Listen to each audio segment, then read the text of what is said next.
Okay, so what we're going to go through now is to set up when you do a hack squat. So there's lots of different hack squats. You know, you got hack squat, all different angles, and you got V squats. But a lot of the same principles all carry over. So whatever exercise equipment you've got in your gym, it'll be the same principles with all of them, which we're going to go through now. So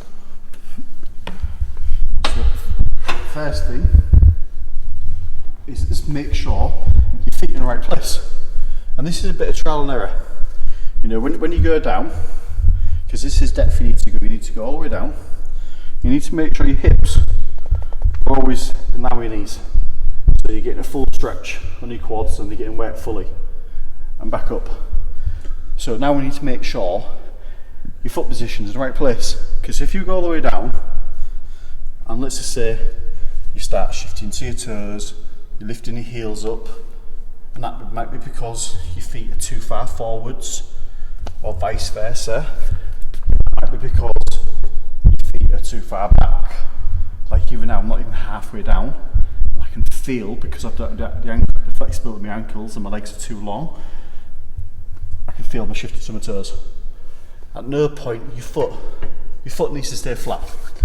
You need to be able to push through your toes, you need to be able to push through your heels. You need to have contact with your foot all the way through.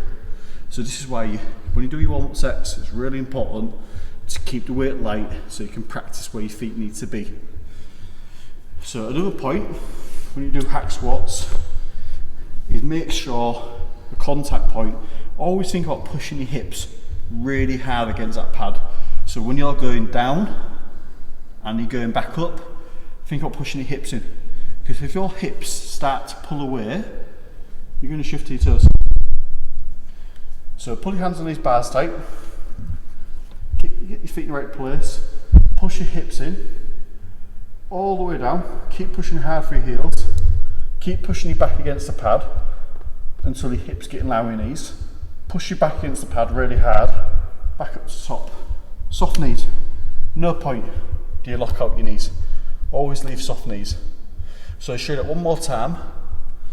So again, real slow time. Hips, push these hips in.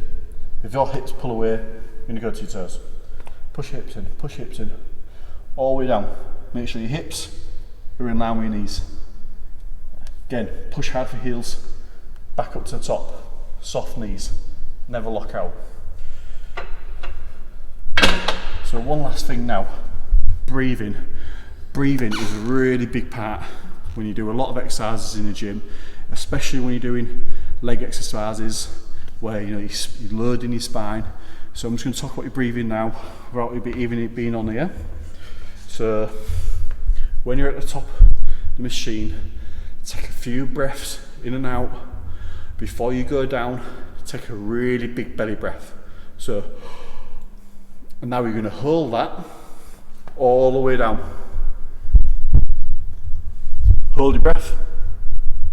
When you're close to the top, breathe back out. And the reason why that is, there's your diaphragm. When you take a really big belly breath, it pressurizes the diaphragm. It makes your core so much stronger. It makes your lower back stronger. It means you can handle more weight through your spine. Like a really good analogy, if you've got a Coke can, full of fluid, if I was to put a 20 kilo plate on like that now on the Coke can, you wouldn't squash a 20 kilo plate. The Coke can will stay solid. If that Coke can had no fluids in, put a 20 kilo plate on, squash straight away. It's the same thing on here. If you go down without taking a big belly breath, your spine's not going to be as stronger and you're not going to be able to lift nowhere near as much weight.